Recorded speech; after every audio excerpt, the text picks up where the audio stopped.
কয়েকজন দর্শক বন্ধু আমার কাছ থেকে সায়াটিকা নিয়ে কিছু শুনতে চেয়েছেন। এখন সায়াটিকা এটা একটা পুরনো নোমেনক্লেচার এবং সায়াটিক নার্ভ রিলেটেড বলে এইটার নাম সায়াটিকা হয়েছে এবং এটা একটা অসুখ, যেই অসুখে ব্যথা হয় মানুষের কোমর থেকে এবং ব্যথাটা পায়ের দিকে রেডিয়েট করে।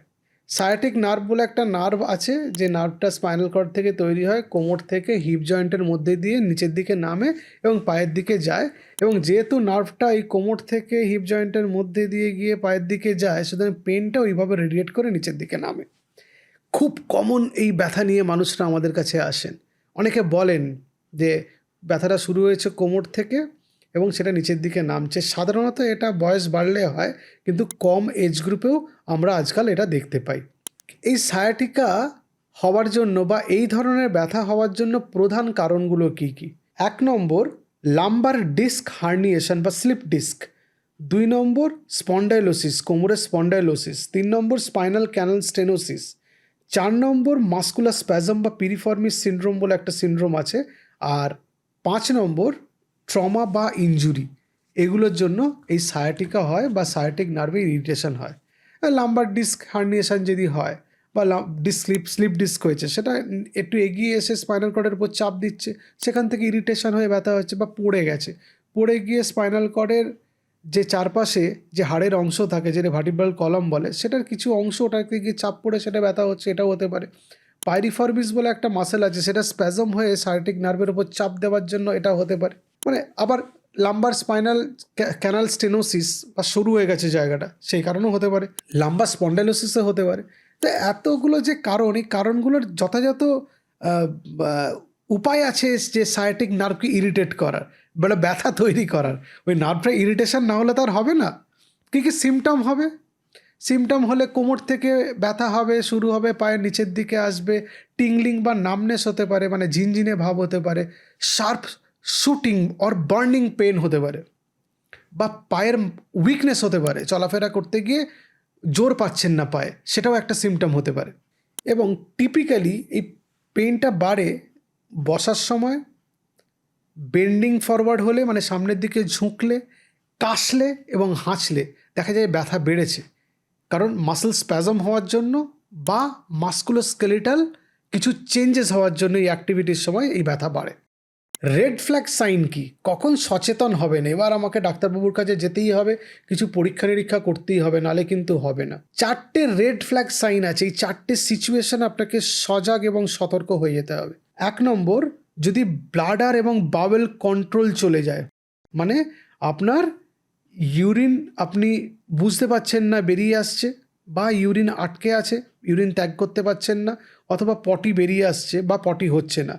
2 নম্বর, severe or prolonged weakness of lower নিম, মানে পায়ের যদি দীর্ঘ সময় উইকনেস থাকে।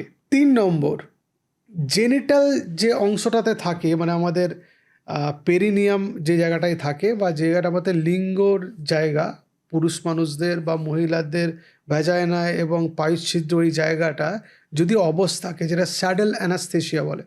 আর 4 নম্বর, যদি হিস্ট্রি অফ ক্যান্সার, ফিভার অথবা ট্রমা থাকে, আঘাত, ক্যান্সার বা জ্বরের কোনো হিস্ট্রি থাকে, তাহলে কিন্তু এটা রেড ফ্ল্যাগ সাইন। আপনাকে সচেতন হয়ে যেতে হবে, বাড়িতে বসে থাকলে হবে না, যত দ্রুত সম্ভব ডাক্তারের কাছে যেতে হবে। ডায়াগনোসিস কিভাবে হবে? ডায়াগনোসিস করতে গেলে প্রথমে ক্লিনিক্যালি আপনাকে এক্সামিন করতে হবে জায়গাটা, যে কি হচ্ছে।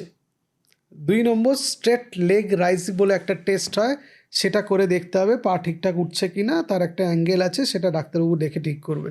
3 নম্বর, এমআরআই করতে হতে পারে, কারণ এক্সরে করে আপনি পুরো ইনফরমেশান পাবেন না। সুতরাং কোমরে একটা ব্যথা হলে একটা এক্সরে করে নিয়ে আসুন বলে দিলে হবে না, এমআরআই করলেই তবে ঠিক ছবি আসবে। এক্সরেতে শুধু হাড়ের ছবি আসবে, পড়ে গিয়ে হাড় ভেঙেছে কিনা ইত্যাদি। এমআরআই করলে কোথায় ডিস্ক গিয়ে নার্ভের ওপর চাপ দিচ্ছে, কতটা ভার্টিব্রাল কলামের কোনো অংশ ভেঙেছে কিনা, কোনো লিগামেন্ট ছিঁড়েছে কিনা, এইসবগুলো আপনার দেখে বুঝতে পারবেন। এক্সরে যথেষ্ট ইনভেস্টিগেশন নয় এই ক্ষেত্রে। চিকিৎসা কি? কনজারভেটিভ ম্যানেজমেন্ট করতে গেলে গরম সেক দিতে পারেন, প্যারাসিটামল খেতে পারেন, মাসেল রিল্যাক্সান খেতে পারেন, পেন কিলার কাউকে কাউকে দেওয়া হয়, প্রিগাবালিন বা গাবাপেন্টিন গ্রুপের নার্ভের ব্যথা কমানোর ওষুধ দেওয়া হয়, কারো কারো ক্ষেত্রে কোমরটার একটু ইমোবিলাইজেশনের জন্য বেল্ট পরতে বলা হয়, লাম্বার কর্সেট বলে সেটাকে।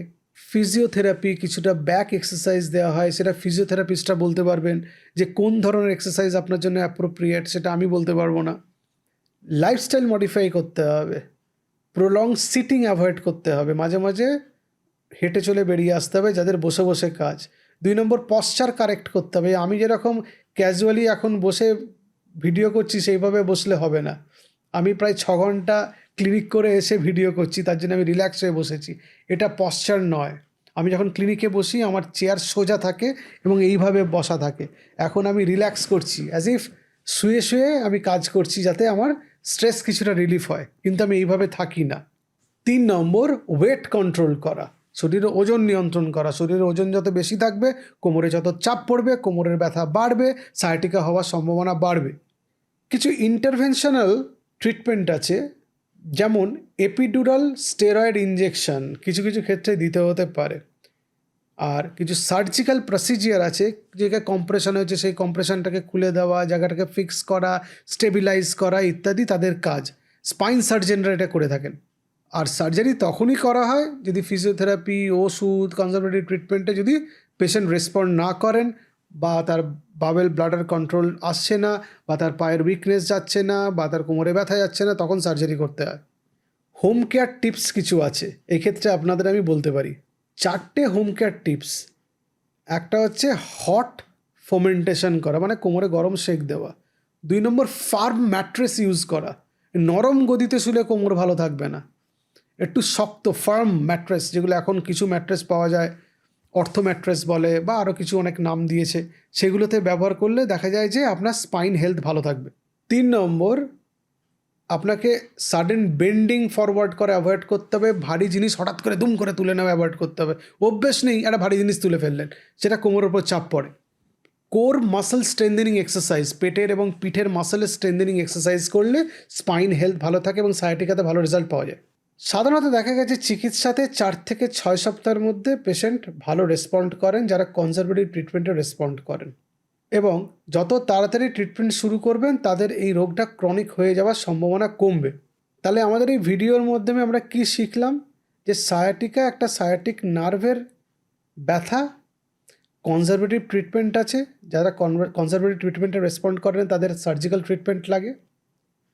স্পাইন হেলথ মেনটেন করার জন্য আমাদের পশ্চার, আমাদের কিছু লাইফস্টাইল মডিফিকেশান করতে হয়, শোবার কিছু টেকনিক আছে সেগুলো চেঞ্জ করতে হয়, ফিজিওথেরাপি হেল্প করে, এবং আমাদের কোর মাসল স্ট্রেন্থেনিং এক্সারসাইজের মাধ্যমে আমরা স্পাইন হেলথ ভালো রাখতে পারি, সায়াটিকা থেকে অনেক ভালো থাকতে পারি।